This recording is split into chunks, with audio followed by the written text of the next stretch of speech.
Hi everybody, I'm Sue Allen Clayton.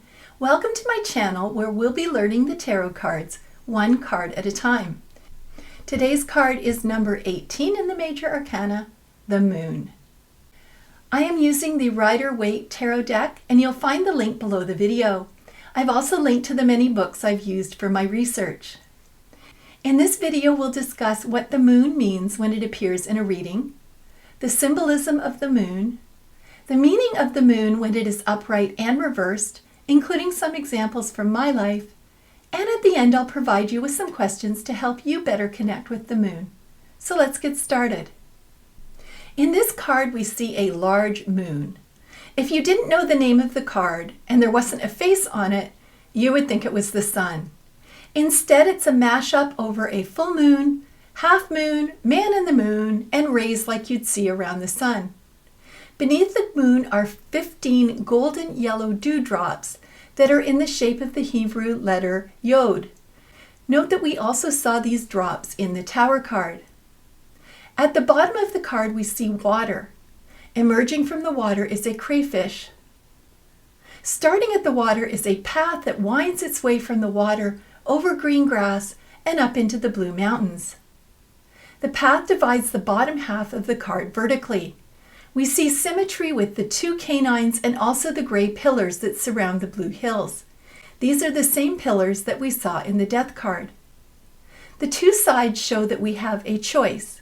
We can choose the path of trust on the left or the path of fear on the right. On the left side of the path is a brown dog.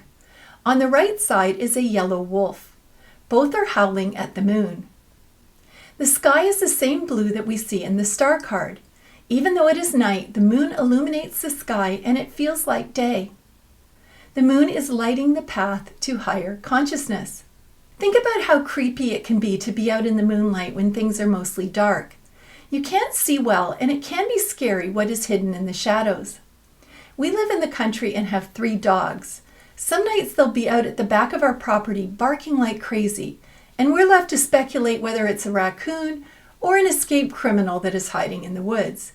It can be very frightening, and that is the feeling of the moon card. The moon always has a dark side. It represents the unconscious, which is something we cannot see.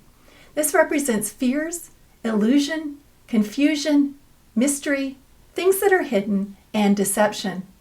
It also represents psychic ability and dreams that happen while you are sleeping. The moon means that things are not always as they seem. The moon is associated with intuition, which helps you know things even though you can't see them. The moon also represents cycles. It controls the tides. Since our bodies are predominantly made of water, it impacts us too. Often teachers or people who work in emergency rooms will know when there is a full moon. We also have natural cycles in our bodies, such as menstrual cycles. Luna is the Latin word for moon. The moon is associated with lunacy, also known as insanity, which back in the 16th century was believed to be related to the phases of the moon. It can also literally mean something that is happening at night. For example, you work the night shift. So let's talk about some of the symbols in the moon card. The overwhelming figure on the card is the moon. The moon has 16 long rays and 16 shorter rays. The long rays represent the depth of the subconscious mind, and the shorter rays represent the conscious mind. Beneath the moon are 15 golden yellow drops that are in the shape of the Hebrew letter Yod. We saw these drops previously in the Tower card.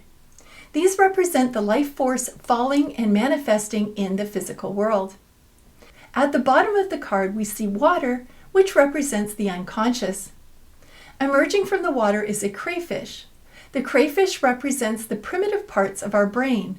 He is emerging from the water, representing the unconscious, onto land, which represents consciousness. Starting at the water is a path that winds its way from the water up into a green meadow and finally up to the blue mountains. This represents the path of life. The sky is the same blue that we see in the Star card. Even though it is night, the moon illuminates the green grass and represents what we can see, what we are conscious of. The blue mountains are the same color as the night sky and represent what we cannot see, or our subconscious. On the left side of the path is a brown dog. On the right side is a yellow wolf. These show the opposite sides of our personality. The dog is tame and civilized, while the wolf is wild and uncivilized. Taken together, we are balanced. For instance, it's not good to be too tame and hide out in your basement. On the other hand, it's not great to be really wild and be out partying all night and be too hungover to make it to work in the morning. Flanking the mountains are two gray pillars. These are the same pillars that we see in the death card. These pillars look very strong and safe, so perhaps that is where the animals are looking to go. Other people say these are the gates to Hades, so maybe not. When the moon appears upright in a reading, it signifies deception, illusion, and unseen influences. Basically, things you can't see clearly. It can signify following your intuition, hiding, not allowing yourself to be seen. The moon can represent mental confusion, including dementia, or mental health issues such as anxiety and depression. The moon can represent hormone imbalances in women and letting your fear rule your life. The moon card can also mean you need to make a decision. Which path do you want to take? Finally, you have a goal, but the path toward that goal is long and windy, and you decide it's not worth the effort. So here's an example of deception from my own life. I live on Long Island, New York, and we have an alleged serial killer. He hasn't been convicted yet and has pleaded not guilty, named Rex Heuermann, who is being held at a prison very close to my home. So far, they believe he killed 11 women between 1996 and 2011 and buried their remains on the south shore of Long Island. I believe they were all sex workers that he met on Craigslist. He was married for 27 years and his wife just left him after he was arrested. As sad as the story is, it is a great example of deception. His wife claims she knew nothing about the murders except what she read in the media. I can't imagine what it would feel like to discover that your husband had been deceiving you by hooking up with sex workers and then murdering them. When the reversed moon shows up in a reading, it can mean that you can now see clearly. You have clarity and know the truth. You are emerging from periods of uncertainty or confusion. It can mean that you are releasing fear so that you can move forward. It can represent insomnia. Normally we would sleep at night, but obviously it is not happening.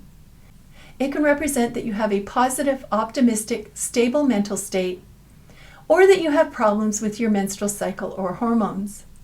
And finally, it can represent getting clear on the path you want to follow. So here's an example from my life. The moon reversed is about clarity and discovering the truth. I have a former friend who I recently realized had been lying to me and actually had a lot of deeper problems than I realized, despite a lot of red flags. I'm purposely trying to be vague here, so I'll refer to the two people involved as Thelma and Louise. Basically what happened was that Thelma lied to a mutual acquaintance named Louise. Louise brought it to my attention. I knew the real story and caught Thelma in a lie. But rather than taking responsibility, Thelma accused Louise of being mentally ill and played the victim. It was like a house of cards falling down because it became obvious that Thelma had some major problems. It was a tough situation for me, but discovering the truth was ultimately a huge gift. So that's my politically correct example of the moon reversed, designed to protect the guilty party. So here are some questions that you can answer to help you better connect with the moon card. Number 1, what are you afraid of? Is it a legitimate fear, or are you just guessing what exists in the darkness? Number 2, what illusions are you under? Number 3, do you pay attention to your dreams? Number 4, should you be more tame or more wild? Number 5, what part of your life do you need to shine a light on? And number 6, do you pay attention to cycles? I know some creative people who are very attuned to the cycles of the moon. They find they are more creative and expansive as the moon is waxing, then they do more paperwork and mundane tasks when the moon is waning. I have never tried this, but I think it is an interesting concept. So I'd love for you to post some of your answers in the comments below.